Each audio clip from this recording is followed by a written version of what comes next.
Michael Diamond, this is Muscle Central. Subscribe, turn on your notifications.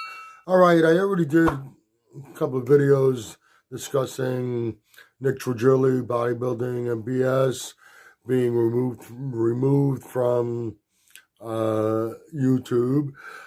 I'm going to rehash some of the things that I already said. I got a few things to add on, and at the end, I'm going to give you my opinion on how I think this ultimately is going to turn out for Nick and his future with YouTube. Okay, first and foremost, if I was in charge, if I ran the show with YouTube, I don't see any reason that he should be taken down. His freedom of speech, yeah, that's very important, but his freedom of speech was not violated. He's not outside in the street talking, speaking his mind. He's on YouTube. And whether you realize it or not, it's a job. It's a workplace. It's a company. And you can't say whatever you want when you're at work at a job. They have rules and regulations, and if you violate them, they have every right to terminate you. So even though he wasn't walking into a location and working in that manner, he wasn't on site, it's still the same thing applies. So his freedom of speech was not violated. And even if he was out in public, there are some lines you cannot step over. You can't go into a crowded movie theater and yell fire, because if you do, you can get arrested. It's a criminal offense. All right. Feel bad for him because that's his source of income. YouTube pays well if the channel does well, and his channel was doing very, very well. And I'm sure he was getting a good income from YouTube, and he had sponsorships through YouTube. His biggest sponsor was Old School Labs. If he's not on YouTube, you think they're going to continue to sponsor him? And other companies that are sponsoring, will they continue to do that if he's not there on YouTube to help sell their product? Absolutely not. Even if he's back on YouTube again, you have to wonder whether the companies will want to continue using him because of what has transpired. Keep in mind, this is not his first time losing a channel. So even if he does get it back, will these companies want to continue working with him? That's very questionable. According to Nick, and I can't really trust what he says. You listen to him speaking, I believe it was on his Instagram, and he was saying that he has connections and they're working on this, and he feels very comfortable he's going to get his YouTube channel back again.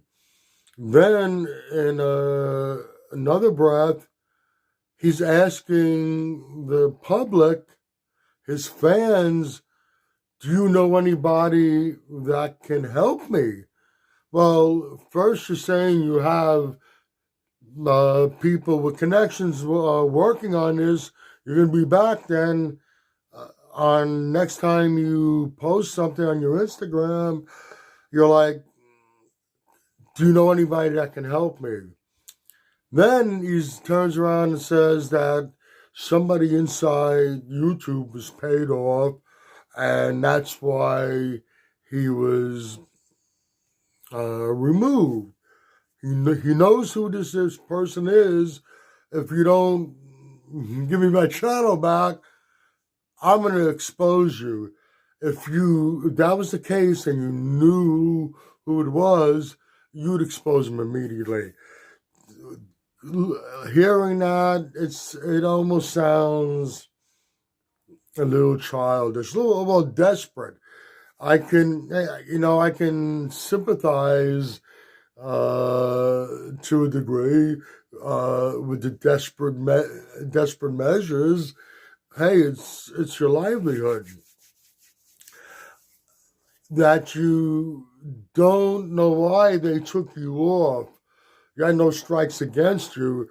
Well, what I just said shows that he doesn't always tell the truth. So we don't know if you actually have strikes against you for this channel or not. But that doesn't matter anyway, because the fact that you had another channel that was removed and he gave you a second chance, it's still on your record. Your criminal record with YouTube wasn't erased. So that's hanging over your shoulders. So now if you put out content that they don't agree with, they don't accept, and whether you like it or not, they have every right. It's their business, and you're going into their place of business. They can you. Truth of the matter is, I personally didn't care for the way he delivered his content. Very sensationalistic. I don't care for that approach.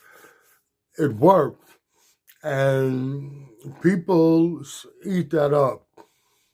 You got a lot of subscribers really quick, views coming in left and right. He got all those sponsors. But sometimes when things come too quickly and too easy, well, I shouldn't say, not really easy. He put work in. He was cranking out videos, but the fact that the channel grew so fast, and all of a sudden he's getting this income coming in from here and there and everywhere. A lot of times it doesn't last, especially when you are over the top, sensationalistic, like you were with your videos. Something is bound to go wrong. And this is what happened. He got his second channel banned. Now, I'm sure he's working on it. He doesn't have people with connections that are working on it for him. He's going through the same means anybody else would. I would if my channel was removed. Whether YouTube will give him a third chance is questionable. It's like really up in the air whether they're going to allow him back on it. Well, at the very least, give him back that channel. He can always create another channel, but they're going to know who it is, and he's on their radar. If they give him back his channel, or if they don't and he has to create another channel, at some point they're going to know who it is. If they don't want him there, they're going to boot him right away. And if they're willing to allow him to give it one more go, he's on their radar. His channel will be flagged, and anything that he does that's a little overboard, he's going to get wiped out again. Now, here lies another problem. Let's say he comes back, whether he gets his channel reinstated or he creates another channel. He comes back. What is he going to? What is he going to do? How is he going? How is he going to conduct himself? What got his channel to where it was that TMZ sensationalism that he brought. Like, there's a good portion of people like a freak show. There's a car accident, car wreck. People always slow down to take a look. People are drawn to that, and for whatever reason, that's what got him to where he was. If he takes that approach again, he's history 1, 2, 3. Now, if he does a 180 and goes a totally opposite direction, is that going to go over? Is he going to be able to build a fan base? Probably not. A lot of the fan base that he previously had, those people are going to be looking at him like a turncoat, a traitor. He copped out. He backed down. And they're going to not follow him the way they followed him with his other format. So, no matter how you look at it, it's rough. They might not give him back his channel, which is probably a good chance. That's how it's going to turn out. He'll create another channel. If they don't pick up on it right away, and remove him, once he goes back to his previous way of conducting business, he's going to be in trouble again. And if he does a 180 and he does a totally different approach, I don't think it's going to work. Without his YouTube for source of income and without his sponsors that he garnered through YouTube, I don't know what he's going to do. I personally don't think his future is going to be very long with YouTube, if he has a future at all. That's my opinion.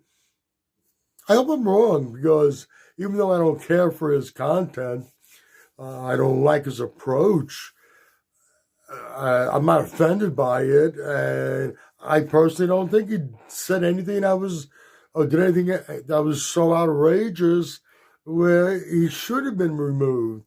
And it was his source of income. It was his livelihood. He generated income through the YouTube monetization and through the sponsors that he got through YouTube. Okay, I rambled on a little bit more than I expected to. If you agree or disagree with anything I've said, let me know in the comments section. If you like the video, give it a thumbs up, share, subscribe, turn on your notifications. This is Michael Diamond. I'd like to thank you for watching Muscle Central.